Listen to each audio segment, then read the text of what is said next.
Salutations mes chers, je suis Crillon du service magnétique. Je voudrais commencer une série de 3 messages. Cette semaine et les 2 suivantes seront consacrées à un thème. Nous allons l'appeler la réécriture des vérités sacrées.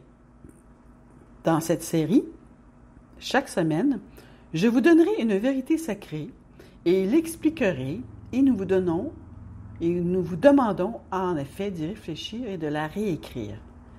Est-il possible de réécrire une vérité? Je vais vous donner un exemple dans un instant.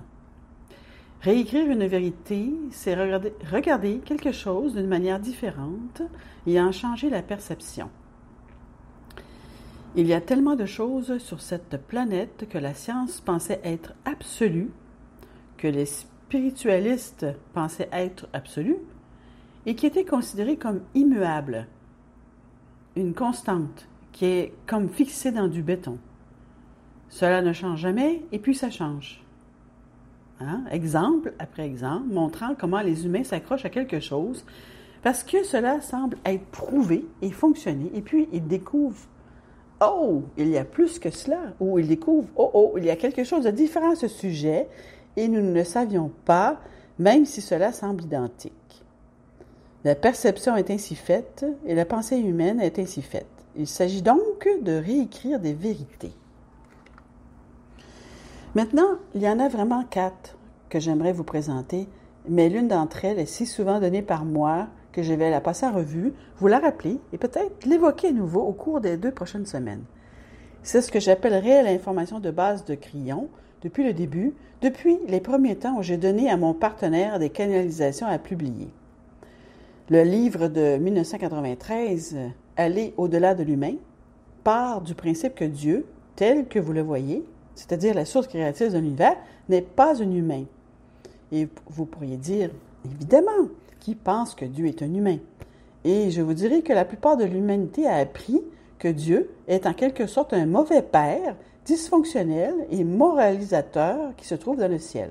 Un père selon la pensée humaine, du genre masculin, qui surveille et s'assure que tout le monde fait les choses correctement ou fait certaines choses ou fait certaines sortes de choses selon les doctrines, et si ces choses ne sont pas correctes, alors le jugement arrive et même la torture. Ce n'est pas l'énergie de la source créatrice, mes chers, c'est l'énergie humaine, celle de la pensée humaine. Vous avez pris des attributs humains et les avez appliqués au Créateur. Est-ce que vous voyez cela? Doctrine après doctrine, on dit que Dieu pense comme un humain. Pensez-vous vraiment que c'est ainsi? Et je le dis encore une fois, pensez-vous vraiment que Dieu va punir toute l'humanité parce que l'un d'entre eux a fait une faute au début, quand il commençait à peine, et que tout le monde en paie le prix maintenant et que tout le monde est torturé de la même manière, à moins que vous ne fassiez quelque chose? Ce n'est pas le plan de Dieu. Le plan, le projet, tout ce que Dieu a prévu, c'est l'amour, la compassion, la beauté, la gentillesse et la bienveillance. Point final. Peut-être que je vais dire cela dans les 2 prochaines semaines, mais c'est toujours le numéro 1 pour que vous compreniez que cette source créatrice, vous pouvez l'appeler comme vous voulez, et Dieu semble être le mot que vous employez, mais vous n'êtes pas obligé d'utiliser ce mot. Esprit est un bon mot parce qu'il n'y a pas tous les attributs et les perceptions que les doctrines ont été faites et ont été attribuées à Dieu. Il y a d'autres attributs que nous vous demandons de réécrire. Réécrire la vérité sacrée. Et le premier des 3 que nous vous avons présenté auparavant, en morceaux et en parties, je vais maintenant le développer.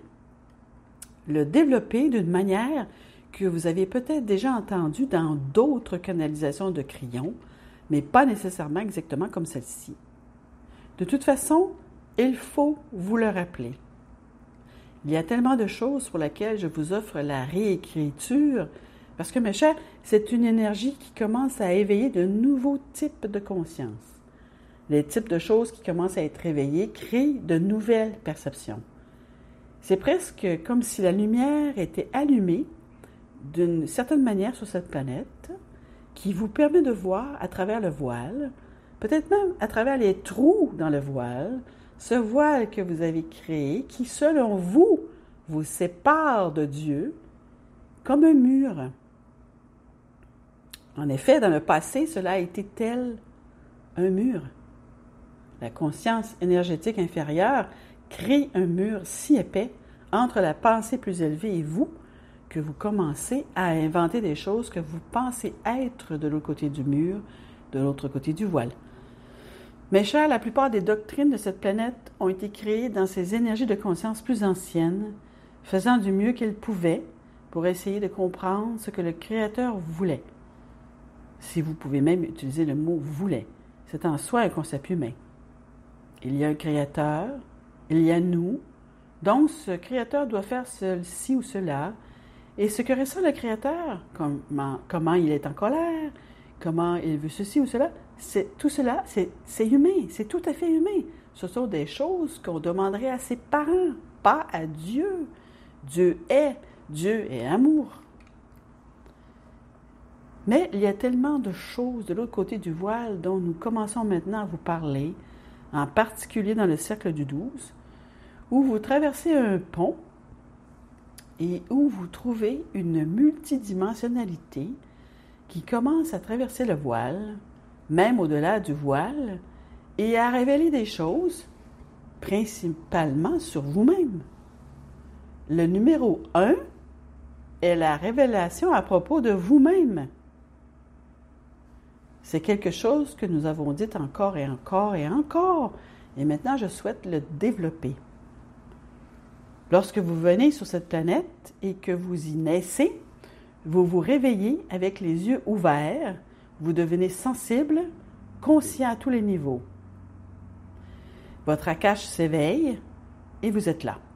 À ce moment-là, qui êtes-vous? Et si vous suivez les lignes de pensée de la vieille conscience, des vieilles règles, des vieilles doctrines, presque toutes vous dites et vous disent « vous êtes indigne ». En plus de cela, si vous êtes né de parents à la pensée dysfonctionnelle, ils vous diront la même chose. Par exemple, « Eh bien, tu n'y arriveras jamais, tu ne feras jamais ceci, tu n'y arriveras pas. Assis-toi et tais-toi. » Et cela commence à renforcer tout simplement tout ce que tout le monde vous dit, même à propos de Dieu, comme quoi vous n'avez aucune chance. Il n'est pas étonnant que tant d'humains grandissent en combattant le système, en se croyant victimes de la planète et en s'attendant au pire chaque jour. Écoutez, si vous pensez que la conscience est de l'énergie, qu'arrive-t-il à l'énergie qui est négative, qui peint un tableau de mauvaises choses qui arrivent tous les jours et que vous mettez face à votre chemin? Je ne suis pas quelqu'un de bien, pourriez-vous dire. Les mauvaises choses vont finir par arriver. J'attends que l'autre chaussure me lâche, comme on dit. Eh bien, c'est bien en ce moment, je ferais mieux d'en profiter tant que je peux, car cela ne va pas durer, vous savez. Ce sont des pensées énergétiques placées sur le chemin devant vous et vous les franchissez. Vous comprenez cela, n'est-ce pas? Mais ce n'est pas vrai. Rien de tout cela n'est vrai. Lorsque vous ouvrez les yeux, comme l'enfant que vous êtes, juste à côté de votre mère, au moment où vous arrivez, mes chers, et que tout commence à se mettre en place, vous êtes absolument précieux et magnifique. Il n'y a pas de souillure. Vous n'êtes pas né sale ou indigne. Aux yeux de Dieu, vous êtes considéré comme précieux, comme faisant partie de la création. Et pourtant, peu de gens y croient. J'ai choisi cela pour le numéro 1, la réécriture d'une vérité sacrée. Tant de vérités sacrées disent que lorsque vous arrivez sur la planète, vous n'êtes pas digne. Et il y en a tant comme ça. Mes chers, c'est la pensée humaine des choses que nous projetons sur Dieu. Et ce sont des activités humaines, comme la punition ou toutes ces autres choses. Et vous direz, Eh bien, cela vient des Écritures. Et cela vient de l'idée de l'histoire d'Adam et d'Ève et de toutes ces choses. Laissez-moi vous demander, pensez-vous que le doigt de Dieu est descendu et a écrit ces Écritures, ou bien que des hommes et des femmes les ont écrites? Et la réponse est, toutes les Écritures ont été écrites par des hommes et des femmes, dans une énergie plus ancienne. Certaines Écritures ont été canalisées et d'autres non. Certaines ont été supposées, d'autres ont été faites exprès, afin que les doctrines correspondent au concept d'un mauvais père dysfonctionnel dans le ciel. Comprenez-vous cela? Ce n'est pas comme cela que ça se passe. Non, rien de tout cela. Et le voile commence à se dissiper. Vous commencez à voir à travers les trous du voile et vous commencez à voir clair. La lumière s'allume pour vous permettre de réécrire certaines choses. Laissez-moi vous donner un bref aperçu d'une parabole que j'ai donnée il y a quelque temps. Celle-ci est un peu différente. Voici l'histoire d'un aveugle, un homme qui ne possède pas la vue et qui ne l'aura jamais. Et comme beaucoup d'aveugles, ses autres sens sont aiguisés et même développés bien plus qu'un être humain normal. L'ouïe, bien sûr, mais aussi le toucher et la sensibilité. Avez-vous déjà réalisé que le talent qu'il faudrait à un être humain pour lire des livres en sentant les aspérités sous ses doigts? Quel talent! Ainsi, une personne aveugle a souvent le toucher qui est renforcé. Cette personne non-voyante a un passe-temps merveilleux. Elle joue du piano. Oui, elle joue du piano parfaitement parce que le sens du toucher lui permet de savoir où se trouvent toutes les touches à chaque instant. Elle n'a pas à tâtonner comme une personne voyante. Toute sa vie, elle a vécu dans une seule pièce. C'est une métaphore de sa réalité, c'est une métaphore. Et avec le toucher, elle connaît tout ce qu'il y a dans la pièce. Elle fait même la cuisine toute seule. Elle n'a aucun problème tant que rien ne bouge, que tout est à la même place et c'est un aveugle parfaitement fonctionnel. Bienvenue sur Terre. C'est la métaphore de ce que vous êtes et cela vous suffit. Et vous avez développé des moyens de comprendre ce qu'il y a ici et là. Et la parabole continue. Soudain, il y a quelque chose de scientifique peut-être ou pas qui permet à cette personne aveugle de voir faiblement, mais de voir quand même.